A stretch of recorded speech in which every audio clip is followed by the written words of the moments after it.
thanks for everybody for joining in tonight. It's great to see the response. I guess, it's a topic of real importance to a lot of people because blisters are such an issue. Over the years, I've seen so many issues and DNFs caused by blisters. I remember my first coast to Cozzy. There was so much suffering in the last 80 kilometres because of blisters I had. It wasn't a lot of fun. And I know when I was at Ferrol, watching the Mind Focus running guys run their race, I know there was one runner there who had flown in from Adelaide to run a 100-miler and DNF'd because of a blister issue, which is pretty tough, right? And when I start talking to people I coach about blisters, often they'll say to me, I don't suffer from blisters, which is all fine until they get to 120 Ks in their first 100-miler, and all of a sudden they find out that they do suffer from blisters after all. And then the frustrating thing is it becomes so hard to fix that for the next time because the only time you get them are at 120 Ks. So then the question becomes, do you tape? Do you wear toe socks or some other special anti-blister sock? Believe me, I've probably tried them all. But which one? Do you change your socks during the race? Do you change shoes? What else can you do? And the most important question of all, do you pop or don't you pop? I've always been a popper. I'm sure many of you have been helped out of a blister crisis by the race medics like Scott and Kath at the Ultra Series events here. But just maybe it doesn't need to get to that stage. And maybe at Delirious, you don't need to join the blister treatment queue at Walpole if you do the right thing beforehand. So tonight we're joined by Rebecca Rushton, one of Australia's most highly rated blister specialists. She's a podiatrist and she's treated some of Australia's most elite ultra running feet, believe me.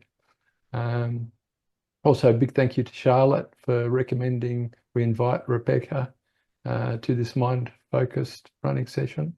It's such a great idea. It's such an important subject. And I hope everybody takes a lot away from it. So over to you, Rebecca. Thank you very much, Rob. It really is a pleasure to be in your group and having everyone listening to more about blisters. Let me just share this again, make sure I've got him right. How are we looking? Yep. Yeah. Looks good. Okay. Cool. All right. Well, to kind of restate the obvious, my name is Rebecca. I've been a podiatrist for 30 years. I've been in Esperance for 25 years, and I've had this special interest in blister management for 15 years, mainly because of my own blister-prone feet. So there's a lot more that I think runners can do, just people in general, but particularly runners. I mean, you guys put a lot of training, a lot of money into going to events, and it is heartbreaking to see and hear people break down, DNF, and just not enjoy their time when I feel their blisters are very, very preventable. But it takes a little bit of inside knowledge. There's good reason for you to not really nail blister prevention. We'll get into that in a sec. So we're going to learn about the cause of foot blisters and this of friction foot blisters. So this is really at the crux of everything. If you understand the cause, then everything flows on from that. If you misunderstand the cause, it's no wonder that we don't really nail prevention as much as we think we are. We'll talk about treatment, predicting and preventing blisters. We're going to look at 4 common blisters in running and some gear. And in between all of this, there's going to be 7 truth bombs, just facts or statements that I just want to really hit home with you guys. yeah, things that are you should really get your head around. So essentially, there's new understanding of blister cause. And in fact, so I published a paper in January this year with a podiatrist from America called Doug Ritchie, and we really called out the fact that the heat, moisture, friction paradigm of blister causation is out, right? It is too easily misunderstood, and it doesn't address all the fundamental factors of what goes into causing blisters. So blisters aren't caused by rubbing, they're caused by shear. So first off, what I want you guys to do is join me in just popping your finger on the back of your hand, and I want you to just rub it up and down on the back of your hand. So that's rubbing, right? And that's what 99.99999% of the population thinks causes blisters. But that's not actually what causes blisters. Now, if you keep your fingertip stuck to that same bit of skin, and now just wobble it back and forth as far as it can go, that's called shear. And you'll see that shear looks a lot like rubbing, but if you look closely, there's nothing actually rubbing across the skin on the back of your hand. What's happening is all this tissue on the back of your hand is stretching and distorting because that fingertip is staying stuck to that same bit of skin. So it looks a lot like rubbing, but it's actually not rubbing. And when we think it's all about rubbing, we have this tunnel vision on let's tape it. Let's put tape across there. We'll eliminate the rubbing. And yes, you will definitely eliminate the rubbing, but you don't eliminate the shear. The shear is still happening underneath the tape. And that's why people like me can still blister in spite of taping. So I hope that just gives you a little bit of insight into what really causes blisters and why it's so easily misunderstood. Another thing I'll just hint at is how one prevention strategy works, and that is lubricants. So if we did this same thing, we put a blob of Vaseline there, if you press really hard, what you wouldn't see are these big shear distortions. What you'd see is rubbing basically because we've made it all slippery. So lubricants can definitely prevent blisters, and we're actually increasing rubbing. So friction has this double meaning, and it's a really problematic word. Friction, the layman's definition of friction is rubbing. The scientific definition of friction is the force of resistance. So it's just basically when we've got our finger on the back of our hand, it's the force that prevents our finger rubbing across the skin there. So if we use the lay definition, more friction means more rubbing. If we use the scientific definition of friction, more friction means less rubbing because it means it's more grippy. So this is the term friction in friction blisters is completely problematic.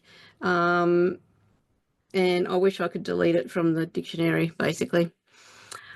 Yeah, so foot blisters are the most common injury in running. I just wanted to really, in case you don't believe me, they actually are. Research shows it. So just a few stats. 16% of 10-mile race, up to 100% in the Racing the Planet ultra marathon series. In Racing the Planet, 1 year, 100% of runners had blisters. In another year, 83% had blisters. And when you compare blisters to other aches and pains and injuries, blisters by far are the most common injury experienced in running. And the most concerning thing is blisters are associated with a 50% increased likelihood of an additional training-related musculoskeletal injury. And that's not what we need.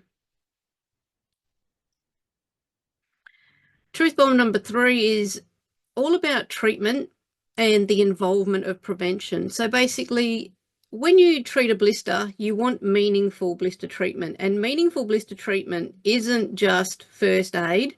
So it's not just the Band-Aid and the betadine to prevent infection. It's important. That's important for infection prevention. But if you want to make that blister not hurt as much, and if you would really prefer that that blister didn't get worse as you had to pull your shoes back on and keep going, you have to put the prevention in place at that point, because how else do you eliminate or reduce the shear? Remember, putting a band-aid on a blister, you're still getting shear underneath it. It's not about rubbing. We're trying to get rid of the shear, and putting something over the top, something adhesive over the top, is not enough. So this is why prevention is so very important, to prevent blisters, but also in treating blisters. It's massively important. I'm just going to quickly go through the aims of blister treatment. So there's basically 5 stages to the blister process. So ideally what happens is we start and we finish blister free. To do that, you need to sort of somehow know what blisters you're going to get. And I can tell you that there's more that's predictable about blisters than is unpredictable. And it's disappointing that so many people are so fed up with not being successful at blister prevention that they just give in to this inevitability, or this perceived inevitability to blisters. It really does hinder things. But anyway, so we need to predict our blisters, and we're going to talk more about that in a second, and put your best prevention in place for those blister sites.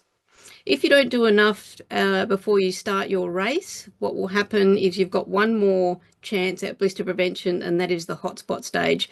At the hotspot stage, it's a relatively brief and subtle sensation of warmth. It's not pain. And I find with runners that you're all tough buggers and you're very good at just dealing with discomfort, and by the time you think you feel a hot spot, you're actually feeling pain, and it's not just a sensation of warmth. Now you've actually got that tear underneath the skin surface, so you get that sting. That's the blister injury, and you may take your shoe off and you might not see a blister, but the injury is there, and it can take up to 2 hours for that blister to fill with fluid. So I see some people implement a prevention at that point, and then they finish their race and they've got a blister, and they think, oh, that prevention didn't work. We kind of left it a bit too late. The blister injury was already there and it was on its way. So the hotspot stage, I think, is fraught, because I don't it's such a very small opportunity. Hikers maybe have more opportunity to do something at the hotspot stage, because let's face it, you need to be carrying your prevention, or at least have it in easy reach, which is very rarely possible, and you actually have to stop and then implement it. It would have been easier to have done it before the race if you had have known that that's where you're going to get a blister. However, if we don't do enough at the hotspot stage, what happens is we get a blister and his roof will be intact. Now, when his roof is intact,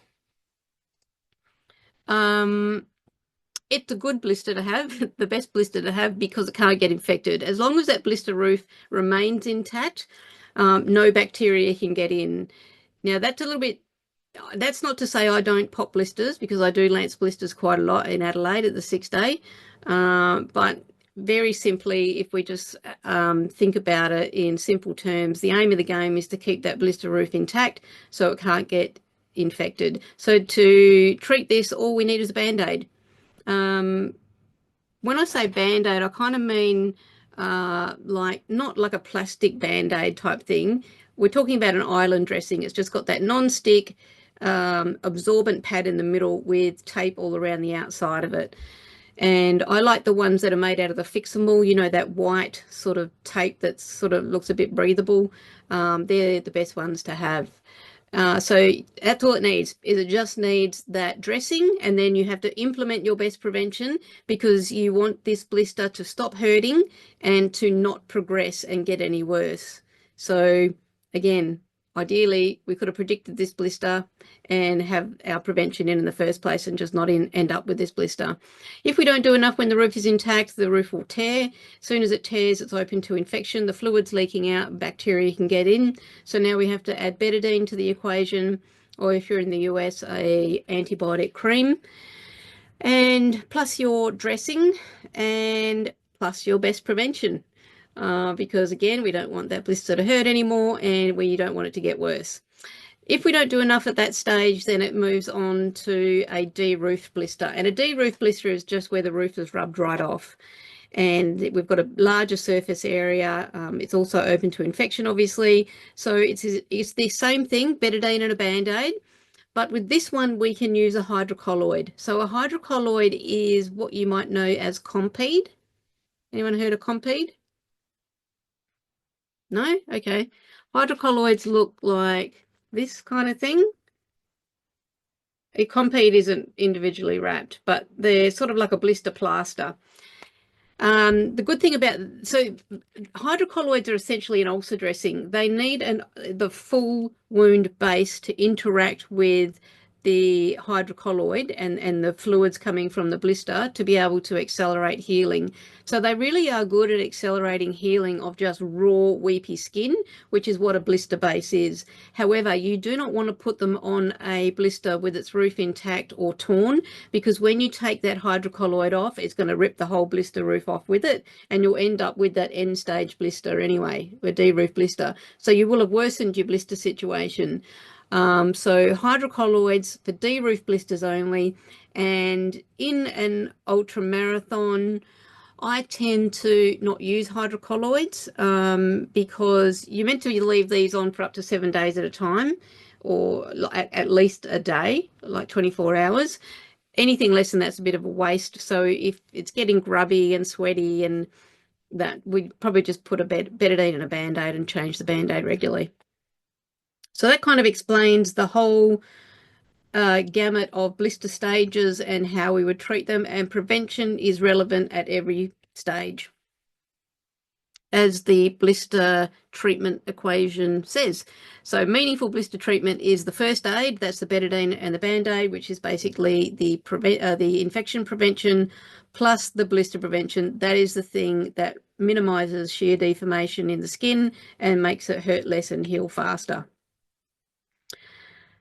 So blister prevention strategies, this is what it's all about. There are a ton of them. How do you know which one to choose? Well, for me, when I am dealing with a blister, this is what I think of. I have this chart in my mind, and I go through all of these potential mechanisms to see how I can prevent a blister. So let's go through them. So the first one there is reduce the number of shear repetitions. So that just means basically don't run as far or don't take as many steps.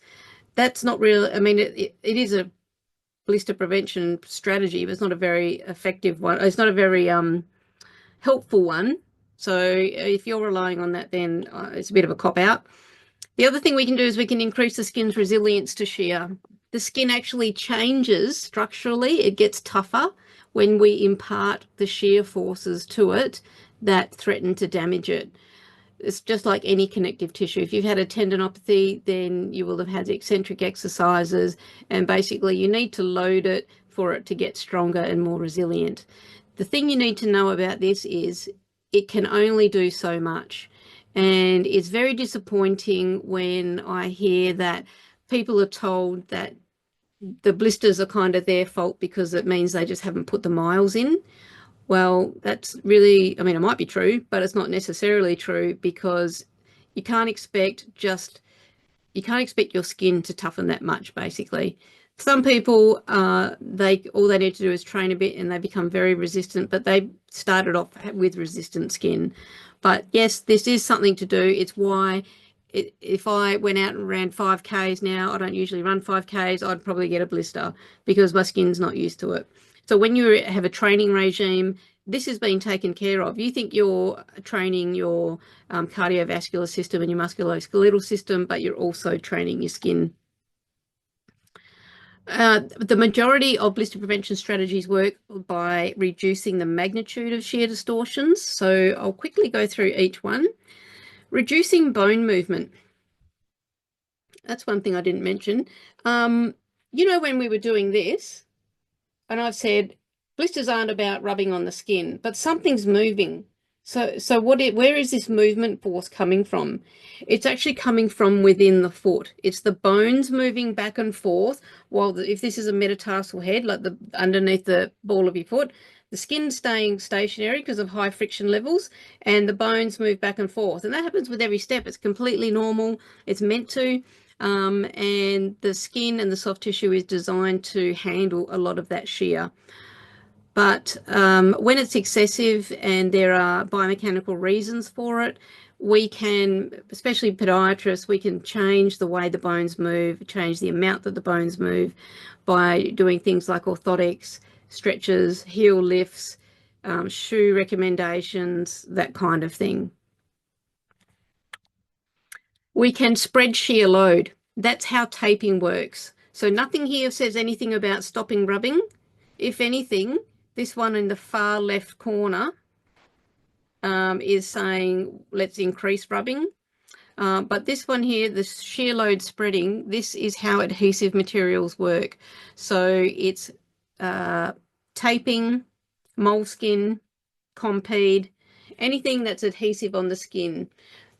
We're spreading that shear load over a larger area, so peak shear is lower per unit area. So we are still reducing shear, and that's why taping works for some people, but we're not eliminating it. But this is how adhesive materials work.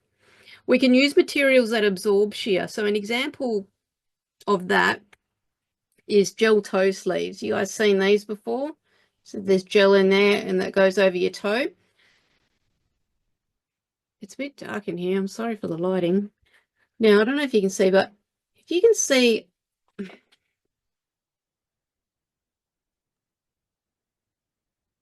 Sorry, Rebecca, most people probably can't see you anyway because you're in full screen.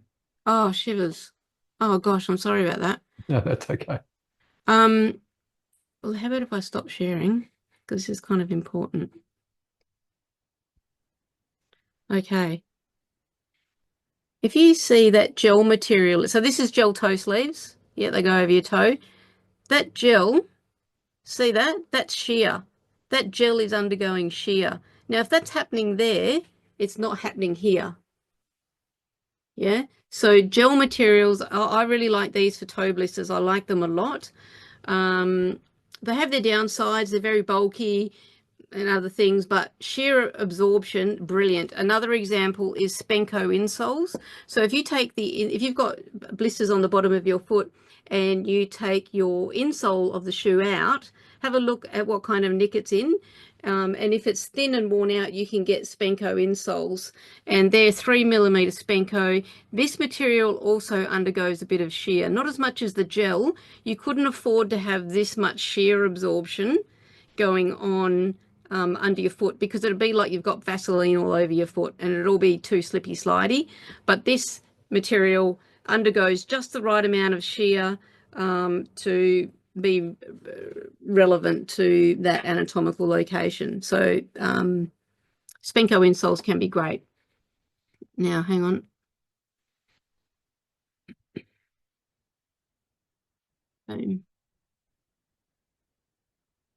Is that good?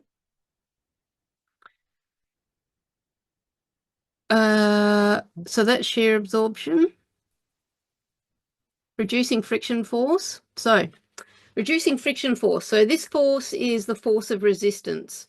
So it's the force of resistance that's stopping our finger from sliding back and forth over the back of our hand. So you know when sorry guys, bear with me. I just want to stop sharing again.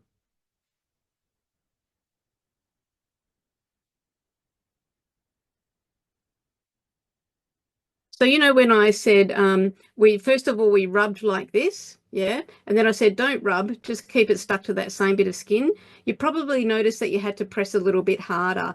So that force of resistance stopping your finger from sliding across the back of your hand, that's called friction force.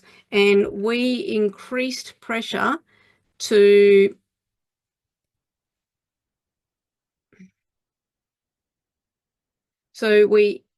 increased pressure to increase that force of resistance to make our fingertips stick to the back of our hand.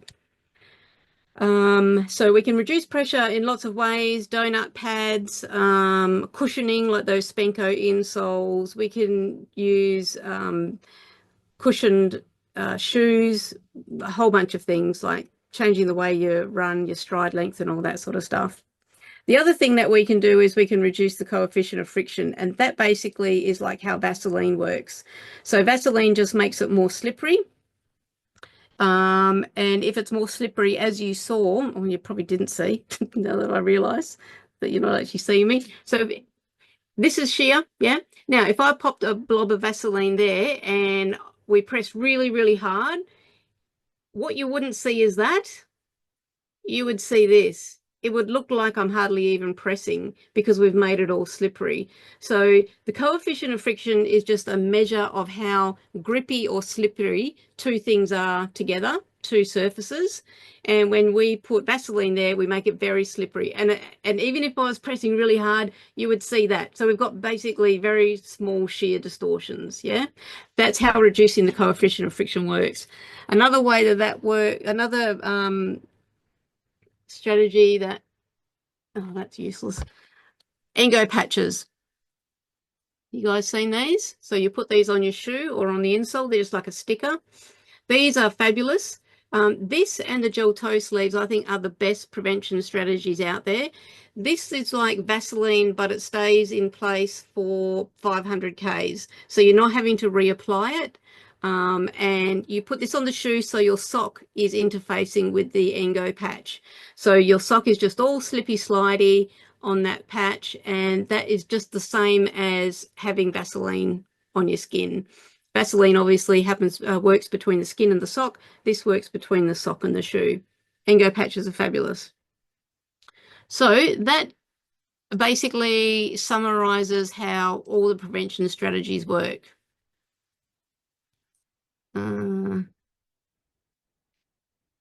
Okie doke. Next truth bomb is that blisters are highly predictable. And if there's one thing that I want you to remember, well, probably the one thing is about the cause, that it's not about rubbing. But the second thing would be that the most likely blister that you'll get is the one you've had before. Don't ignore this valuable blister intel because it's just so valuable. As I said, there's more that's predictable about blisters than is unpredictable.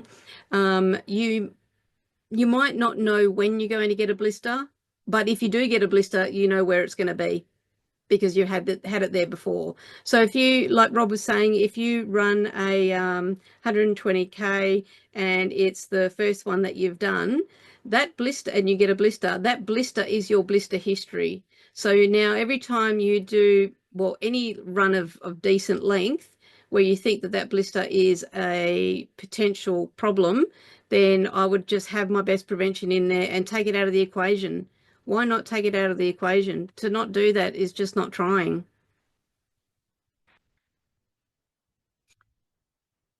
The next thing that you can think about is calluses. Calluses and blisters are caused by the same thing, so that is shear. When shear is fairly low grade, it manifests itself as skin thickening, which is what callus is. So calluses are the chronic manifestation of shear and blisters are the acute. So blisters will happen when shear increases all of a sudden above what you're used to. The skin doesn't have time to adapt. It doesn't have time to thicken, so it blisters. So the way you can think about calluses is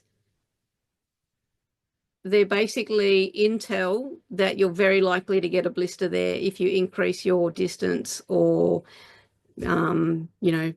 anything else, any sort of distance, or you're going to a hotter climate, that kind of thing. So expect these blisters and get the best prevention in place before you even start. A lot of people think calluses are protective. They're not protective. If blisters were a superficial to deep wear injury, then yes, they would be protective because you'd have to wear this through more layers of skin before you actually blistered. But shear happens underneath a callus, so they certainly are not protective. So in predicting your blisters, I like to give this to people, and when I'm helping them with telehealth consults or we're just doing email chats, I want to know where your blisters are because this really has a big impact on what causes them. I need to know where they are to know what the relevant factors are in terms of cause. So any of these look familiar? Every blister is 100% preventable. They really, really are. You just have to find out its cause. That will lead you straight to the prevention. Look, it's no it's no failure on your part really that you're not really nailing prevention, because I can tell you that even in sports medicine and even in academia, where people are writing papers not just about skin injury in sport but actually blisters, they still talk about blisters and friction in terms of rubbing on the skin. This concept of the bone movement, the skin staying stuck and the bone moving across the skin on the inside, it's not even ignored, it's not even really realized. So it's no surprise that just your average person hasn't really grasped this, because a lot of professionals haven't. But it's the key. In preventing a blister, its location on your foot is the most important factor to consider. So I have a lot of people come to me, I want to know the best tennis blister prevention, what's the best hiking blister prevention, what's the best running blister prevention. It doesn't matter what activity you do, the best prevention for a blister under your big toe is the best prevention for a blister under your big toe. So what you need to do is not start with your activity, but start with the blister site. That's the most important thing. Figure out what the best preventions are for that anatomical location. And then once you know the best preventions and sort of rank them, then you can nuance it to the specifics of your run. So maybe the climate, or whether you got river crossings, or, you know, the duration, what you have access to mid-race, that kind of thing. That's the key. Start with the blister site. So where are your blisters? Type some numbers in. Let me see who's got what. What's the most common blister?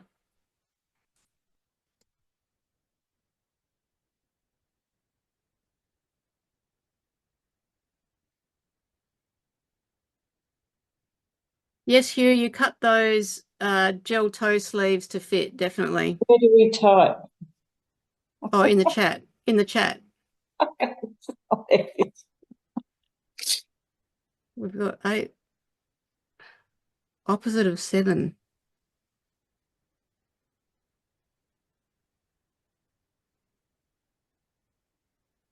Yes, heel edge blisters are really common in ultra running and even long distance walking.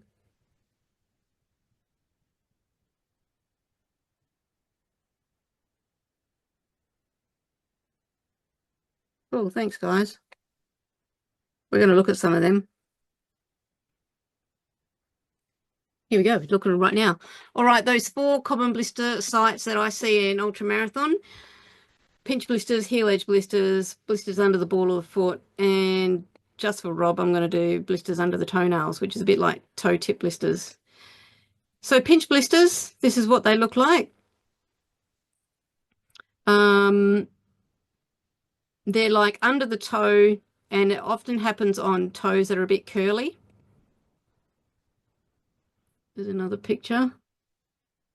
What happens is that little toe kinks in under the next one and kind of gets trodden on repeatedly.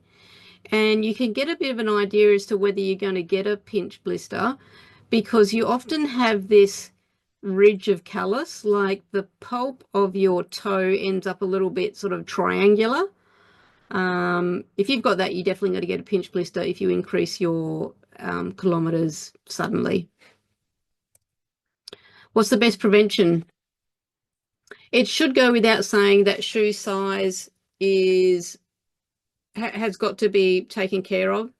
So we're going to talk about shoe size, I think, in a minute, but essentially you need the width of your thumb between the end of your longest toe and the end of the shoe. Once you've got that, you also need to do your laces up nice and firm, because if you've got them loose, your foot will just end up in the end of the shoe. And as far as your toes are concerned, you're wearing a shoe that's 3 sizes too small. The further forward your toe goes, the narrower the toe box gets. And you can also get, obviously, shoes with different shaped toe boxes. So the Ultra and the Topo are nice and roomy in the toe box, which are great for these blisters, but not necessarily enough. I spoke to some people in the US and they were like, oh, I've got the Ultra shoes, but I'm still getting toe blisters. Well, it's one thing that you really must take care of, but if depending on how curly that toe is, it's still going to get trodden on. Even though if it has the space to spread out, it's a structural thing. So he's going to kink in anyway. But what you don't need is the toe box sort of holding it in as well. So I would try lubricants or taping if you just need to try something quick. Don't be surprised if that doesn't do enough. For some people it does enough, but don't be surprised. Just move on to the next thing. Better prevention would be to add cushioning and or shear absorption. Basically anything that cushions also absorbs shear. So toe socks fit that bill. Basically in that interdigital space, instead of having no sock, you've got 2 layers of sock now. So that in itself offers a bit of cushioning and shear absorption, and for some people that's all they need to do. If that's not enough, then the next step up would be the gel toe sleeves or the caps. If that pinch blister extends towards the tip of the toe, you want to cover in the tip of the toe and use one of those caps. And there's an advanced strategy. Yes, I have got a picture, which I use a bit at Adelaide when, you know, day 4 or 5, when things are really swollen. We just can't fit a gel toe sleeve in anymore. I'll often put an Engo patch on an individual toe, and what that does is it just lets the 2 socks slide nice and easy against one another. And because the patch isn't really stretchy, it holds the pulp of the toe and kind of contains it. And I just find that is it's a complete, well, not a complete waste of an Engo patch, because, you know, they're meant to last weeks or months. But to get you out of a sticky situation without adding too much bulk, or really any bulk, then they are great, but you have to be wearing toe socks for that. Heel edge blisters, very common. The issue here is the blister is caused lower down. So you see the blister higher up on your heel, and this can happen at the back or it can happen on the side of the heel. The irritation is from the heel cup of the insole or the orthotic. So the blister gets caused lower down, but because that's a very high pressure area, the blister fluid gets forced to an area under less pressure, which is upwards. Another couple of examples. If you wear orthotics, sometimes there's a gap, like it's sitting too far forward, so you actually end up sitting on the heel cup, really. That is definitely not the go. So the most important thing you've got to take care of is that heel cup of the insole or the orthotic. It's got to be sitting all the way back. It can't be protruding. It can't be crinkled. If it is, you've got to sort that out, whether you grind the bulk down, whether you replace it with a flat Spanko insole, or your double-sided tape under the orthotic to hold it back. Whatever you got to do, you got to do it, because there's no getting away from heel edge blisters if you don't. You can try rigid tape. Taping, I often do taping on this one as a prevention for someone that is really susceptible to these, and we find that either we can't address the heel cup issue quite as well as we'd like to mid-race, and various other reasons. And then my go-to strategy is this 2-patch technique. So basically you put an Engo patch on the insole, an Engo patch on the shoe. The reason we have 2 different patches is if you need to take the insole or the orthotic out. Of course, if there's only one patch, you won't be able to without ruining the patch. And the other reason is if the insole is very padded and you've got one patch on the orthotic or the insole and the back of the shoe, as you stand on it, it's going to drag that patch, that bit of the patch that's stuck to the shoe, it's going to drag it down, and it will make it come loose. Blisters on the ball of the foot are a common one. Some nasty ones there. It goes without saying that your insole needs to be in good nick. If it's not, just get a Spanko insole and replace it. The insoles that come with shoes are not particularly cushiony, or generally with shoes, I won't say in every occasion, they're generally not that cushiony or shear absorptive. The Spanko will definitely do better. The mechanics of your foot is really relevant with these ones. So often people have tight calves that forces the ball of the foot into the ground with more force. So you end up loading the forefoot earlier. So there's a longer duration of load under the forefoot and there's a higher magnitude of load under the forefoot. So stretching the calf can help that. Heel lifts can help that. A shoe with a bigger heel height differential or drop can help that. And other things to do with the mechanics that's a bit more involved that you'd need to see a podiatrist about. But if you can't get to the bottom of your blisters under the ball of your foot, definitely go see the podiatrist. Taping is something to try. If it doesn't do enough, don't be surprised. Move on to Engo patches. And you'd use either the rectangle patch that goes pretty much across the whole ball of the foot, depending on how big your feet are, or the ovals, which you can put sort of landscape or portrait, depending on the coverage that you need. And blisters under the toenails are also a very common one that I really wanted to include. So you can get the blisters, we often get the blister at the base of the toenail, and what's happening here is the foot is sliding. If there's basically two causes, let me just show you these. So there's another couple of examples. God, I pity that poor guy on the right. That's terrible. Oh, that was the Anzac Ultra in Canberra. Okay, there's two reasons for getting these blisters under your toenails. One is your toes are your foot is sliding forward and your toes are hitting the end of the toe box. So your toes actually stay straight, but they're hitting the end of the toe box. So this can be caused by the shoes being too small. It can be that the shoes are perfect size, but the laces are too loose. So it's the same thing. Your foot's sliding forward. And also, if your shoes are too big and loose, your foot can slide forward and your toes hit the end. So the prevention here is to optimize shoe fit.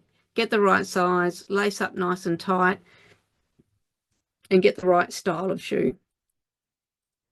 The other cause of blisters under the toenail is not so much they're hitting the end, but your toes bend over and the nail is taking weight-bearing force, which it's not designed to. So with each step that you take, the nail is getting pushed back into your foot. And because the nail is adhered to the skin of the nail bed, which is the skin right under the nail, that's the shear. So the nail's being forced backwards and it's taking that skin with it. But the bone of the toe isn't. It's like hit the ground and it's got nowhere else to go, but the nail's being pushed backwards. That's where the shear comes from. So you get blister fluid accumulating. It lifts up the end of the nail. You can get it at the base of the nail, the side of the nail, the end of the nail, and then if it's just the whole nail, it'll just puff right up. The prevention here is toe props. There's just no two ways about it. You can, I don't even recommend the gel toe caps for this. It's not the main aim of the game. It's not the thing that really hones in on the cause. It would be a bit of a 1%er. Well, I'd rather you did the 98%er, and that is toe props. Toe props, did I? Oh, damn, I meant to put a photo in. Did I? Oh, I did, yeah, sorry. Toe props. So let's talk about shoe fit. If you're not sure about whether your shoe's the right size, pop the insole out, put it against the wall, place your heel against the wall, stand up, obviously, and you need the width of your thumb between the end of your longest toe and the end of the shoe. Any less than that is too small to my way of thinking. You can also just do this in the shoe, get your heel right to the back while you're standing and push your thumb down. You need your thumb to fit completely between the end of your longest toe and the end of the shoe. And as I said, the lacing is very important to optimize that shoe fit. That's what we have laces for. They're there to optimize shoe fit and keep your foot where it should be. The lace lock is something that you've probably heard of. There's a million videos on YouTube if you want to look up lace lock or heel lock. It just holds the heel it holds the heel down and back, so it keeps your toes out of the end of the toe box. And this is the picture of the toe props. So we can use felt. That's a DIY version. So I take felt to the Adelaide Ultra. This is at the Adelaide Ultra. And just put several layers of it and really fix it on with Fix-A-Mall. That Fix-A-Mall, I've only done half a job there because I wanted to take a photo, but I'd cover that whole thing in Fix-A-Mall. And I'll explain that in a minute. We've got pre-made toe props, which just have a bit of elastic over the top, and then you can go to a podiatrist and get these custom-made ones. Now, if the problem is toe clawing, when a toe claws or bends over, it needs to come into this space, okay? So if we take up that space and we don't let it, like it just physically can't get down there, it forces it to sit a bit straighter. And so you can see that that nail is not taking weight-bearing force now. So that's how toe props work. So for them to work, you actually need the toe to be able to straighten, even if it assumes that posture where at rest, you'll probably find that you can straighten it. There wouldn't be many people. I mean, there are people where it doesn't straighten, but yeah.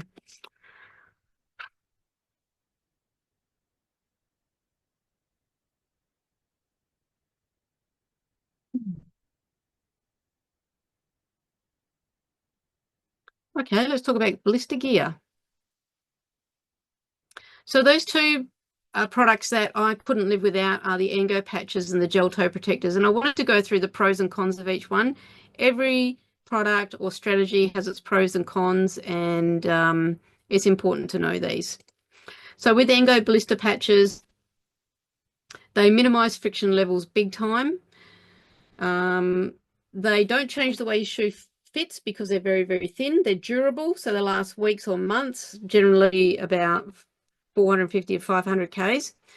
It saves time at the start of the day. And if you're blister prone and just going for a walk can give you blisters, you'll really appreciate the fact that you can just pull your shoes on and everything's done. You don't have to tape and put them in donut pads on and stuff. It's applicable to most blister sites, not all of them, and you can use it for prevention and treatment. The downsides to them is they need a nice, clean, dry surface to stick to. They won't stick to anything that's wet. Waterlogging can make them peel off. So if you do a river crossing, the ones that are stuck to the top of your toe box, particularly if you've got the mesh upper, water's just going to flow through and that patch will come off for certain. If they're on the insole and they've been stuck on the insole for a while, you'll probably get away with it. And on the back of the heel, can go either way. And you need to take some care when you put your foot into your shoe when you're wearing patches around the heel, because a lot of it just go jam. And what can happen is the sock kind of catches the top of the patch and bit by bit it drags it down, and that can just mean that it's not going to last as long. All the other areas of the shoe, it's not an issue. Gel toe protectors, they absorb shear like nothing else. They are brilliant, and they cushion really well, and they're almost always comfortable. Not always, but almost always, because they're nice and sort of, flexible and cushiony. The downsides are the gel material is kind of occlusive, so if it can cause maceration because the sweat can't really evaporate. Now, I've had people wear these for a few hours and sort of just hate them. And I've had people wear them for basically 6 days straight and go fine. So it really depends, and that's why you should trial things before you get to a race situation. You never know how your skin's going to tolerate things. But one thing's for certain, you do not want to use these directly on broken skin. So when the skin's broken, it's either bleeding or it's weeping. The gel material will not absorb that. It'll just trap that moisture close to the skin and macerate that skin and make everything 10 times worse. So at the very least, you need to put a Band-Aid or a dressing on first, because that's the bit that's going to deal with the fluids coming from the wound. And the other downside is they take up room in the toe box, and there's only a finite amount of room in a toe box, and some people have less than others. So you can generally only fit one per foot. So you would need to prioritize which toe you need to really be looking after. The way I use these in the 6-day is I encourage people to wear them from the start and get every bit of prevention out of them we can. And even if we only get 3 days or 2 days, at least we've got 2 or 3 days worth of definitely no blisters, and then we'll move on to something that's maybe a little bit less effective or whatever. But once you've got a blister, I don't like using these, because ultra runners, even if you've got a band-aid on, you guys don't stop. Really, you'd probably want to change that dressing 4 times a day, and generally you don't. So it just increases the risk of maceration. So use these mainly as a prevention, and milk everything you can out of them, and then move on to something else, maybe that's less bulky or whatever, if you find that you just can't fit it in there anymore. Ideally, you'd have a blister kit, because the best laid plans are of little use if you don't have the tools to implement them. So gather all the gear that you need and pop it in a blister kit. We've got 3 blister kits that you can have a look at. The Ultra Blister Kit I put together with 6-day ultra marathons in mind. The Advanced Blister Kit is more of a sort of a day trip type of a thing. And a Lance pack is for people who want to be able to pop blisters safely. And so this has 4 treatment episodes. So it's got blister lances and the dressings and the antiseptic, and everything's sterile, which is important. It's not enough to simply have the gear. You have to actually use it. This is something that I've learned this year more than any other year, is people know about the gear, but they haven't got it at the race that they're at, or they've got it and it's still in their kit and they haven't used it, and it's day 1.5 and they've got a blister and they haven't actually used anything yet. So what you've got to do is you've got to get your best prevention in place right from the get-go. It means that there's going to be less stopping, less chance of blisters. You're bringing your A game right from the start, rather than leaving your A game until you've actually got blisters. And it is really tricky once you've already got blisters. It's not impossible, but for some people and some feet and some situations, it really, really is. It is tricky, if not impossible. So it's also disappointing, as I said, to see that people know the stuff, they've got the stuff, and they just haven't got the stuff in. So yeah, A game right from the start line is my best advice. The more prevention you have in place at the start, the less you have to stop, the less you have to carry as well, so you can run better, further, and enjoy your run more. Those truth bombs. Blisters are not caused by rubbing, they're caused by shear. Foot blisters are the most common injury in running. Meaningful blister treatment requires the prevention, even at treatment. Blisters are 100% preventable. Blisters are highly predictable, in as much as their location is highly predictable. In preventing a blister, its location on your foot is the most important factor in figuring out how you're going to fix it. So start with the blister location, learn about the best preventions, and then nuance all that to the specifics of your run or your race. And don't leave your best blister prevention until you have a blister. Start with it.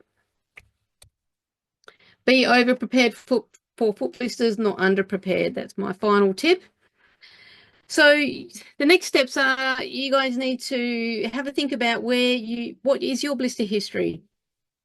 Figure it out and do some research. How are you going to find the answers to that? Well, I've got a website called Blister Prevention that has a lot of freely available information about the best preventions for each anatomical location. You can book a telehealth consultation with me if you like, or you can enroll in the Fix My Foot Blisters Fast course, which is a fantastic little course. That's all I'll say. The course really tells you all about how I've gone through the pros and cons of Engo and gel toe sleeves. It goes through that for every blister prevention strategy there is, and it also for every blister location, and it goes through the best preventions and how to figure out which one to pick.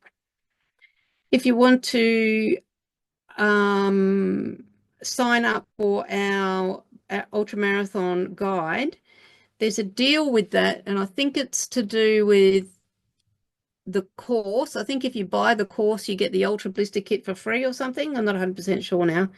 But feel free, that's get.blister-prevention.com/ultramarathon-guide. And that's it from me. So let's have some questions. So guys, if you want to unmute and fire away.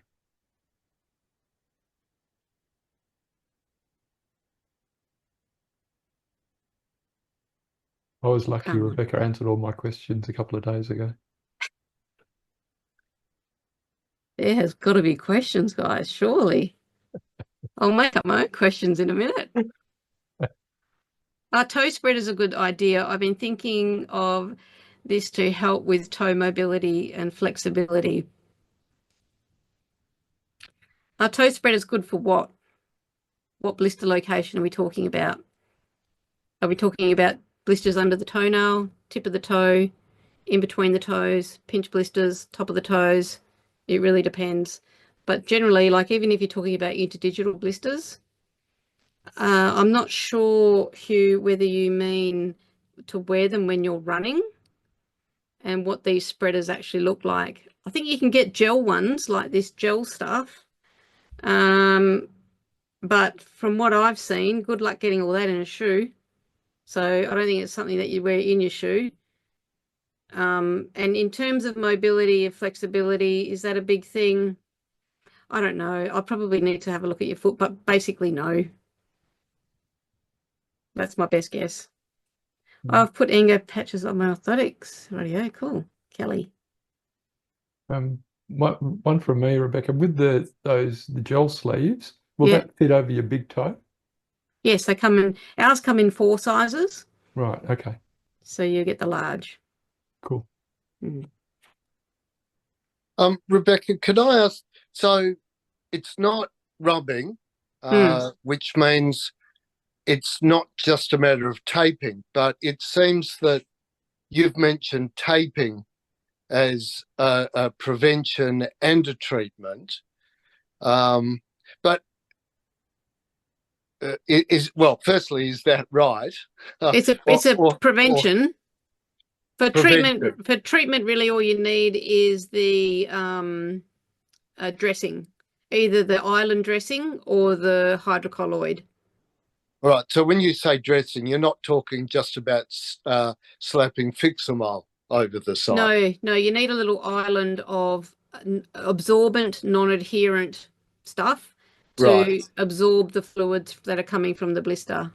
Okay. So here's my question. If taping is effective as a prevention, but the shear comes from is internal with the movement of the bone, how is it that taping stops the shear? Taping on the outside of the foot stops the shear.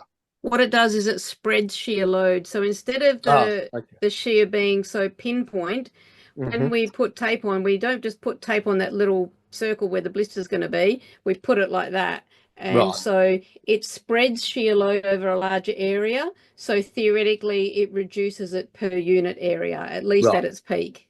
Okay. That's why taping works for some people. And it's also why taping doesn't work for some people, because it doesn't eliminate the shear. We have an unfounded or an overestimated opinion of how effective tape should be, because we think it's rubbing. So we place too much confidence in tape. So we just need to know its mechanism and what that actually means for reducing the magnitude of shear distortion. Right. So if you're going to tape, use it over a broad area around where you predict you're going to get the blister. Well, generally we do, but that's still not necessarily going to work. But if it doesn't work, that's fine. You understand why, and you move on to something more effective, or you combine it with something else. Yeah. Like the Engo patch. Yeah. Okay. Rebecca, I've got just one quick. Do you think sock choice makes any difference at all if the blister is under the ball of your foot, or more the Engo patch alone? Oh, I would say Engo patches, but socks are probably important. So research tells us that thick socks are better than thin socks. Some people don't like thick socks, and to me that's fine. Just use whatever sock you feel comfortable in.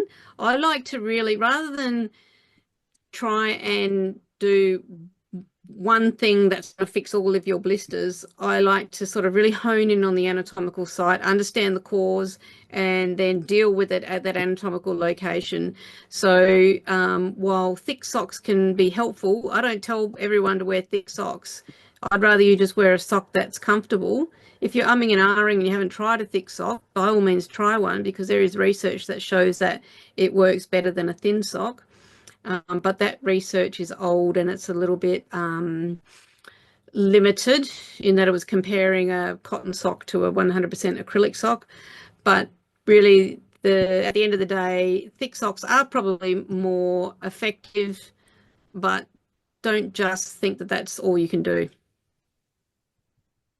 Rebecca, just going back to the foot taping, I've seen a lot of people waste a lot of time before an event taping toes.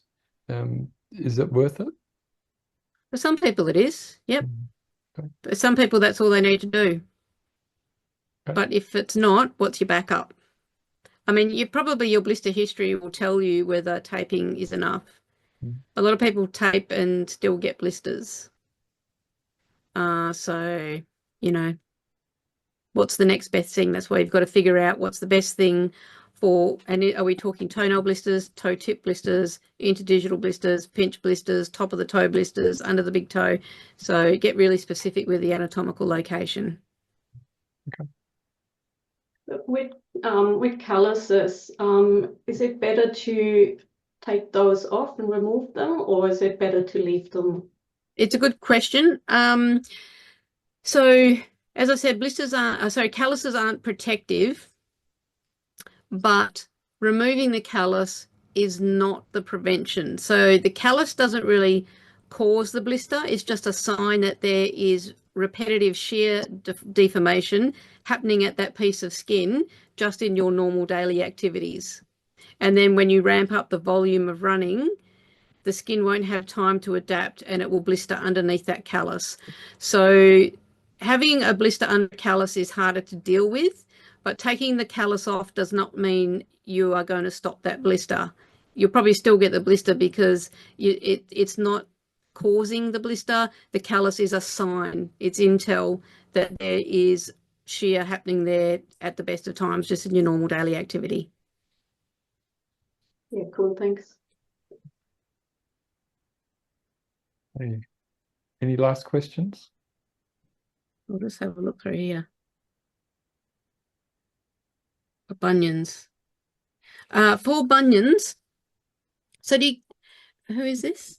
Sue. So do you get it on the actual point, like the outside of the bunion, or is it more on that edge on the bottom sort of thing? Did I put your mic on, Sue?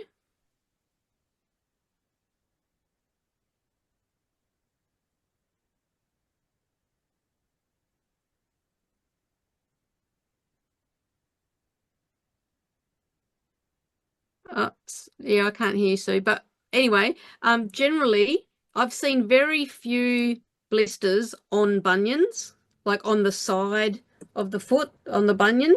Generally, it's on that medioplantar edge. So it's like an edge blister. And what can happen is the blister can end up more on the side, but the cause is here. And you'll probably have a callus there as well. The best thing for that is the Engo patches, using the 2-patch technique, one on the insole, one on the side of the shoe. So that whole thing is nice and slippy slidey for that joint. Definitely.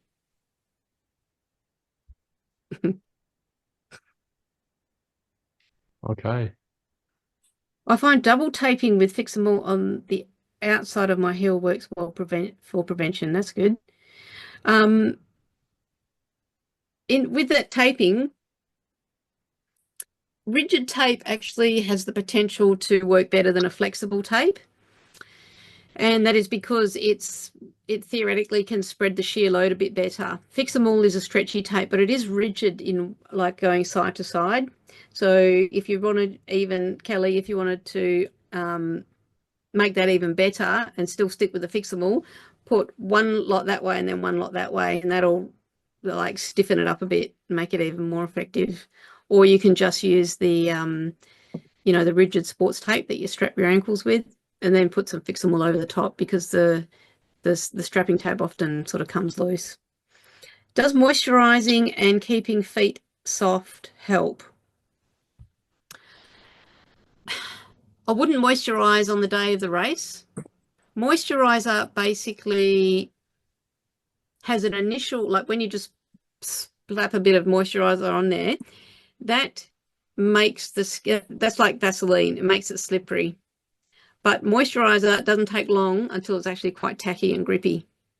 So really, moisturizer applied on the day and maybe even the day before has the potential to increase friction levels. So I don't really think moisturizing, keeping the feet soft helps. A lot of people dry their skin out, so they go barefoot, they put astringents on their skin to like really dry it out. They call it skin toughening. Yes, it probably, I don't know if it really toughens it much, but it does dry it out. But for how long does it remain dry? Like, I don't know, half an hour in of running, your skin's clammy again. So I have my doubts. Ango patches from the Chemist Warehouse or podiatrist specific? You will get it from some podiatrists. We are just getting into pharmacy. Please go to your pharmacy and say, do you have Ango patches? Because I want them to be stocking them. They are a product that is probably a little bit more expensive than some things that you find in the blister area of your pharmacy, but they're just so effective, and a pharmacy should have them. So we are literally just getting into pharmacy now, like this month, and it'll take some time to for it to get around. And that is all our products, like the hydrocolloids, the gels and stuff. So if there's something that you want to see in the pharmacy, go and tell them, where's your Ango patches? And that might help them get them. But otherwise, you can get them from Amazon. You can get them from some podiatrists. You can get them from my website, blister-prevention.com.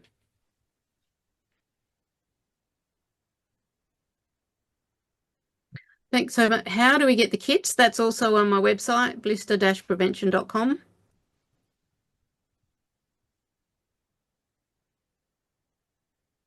Fantastic. I think that's it. Okay, look, thank you so much, Rebecca. Thank you. Really, no wonder a lot of us, or maybe it's just me, are confused about blisters. Like, absolutely so much to learn and so much fantastic information.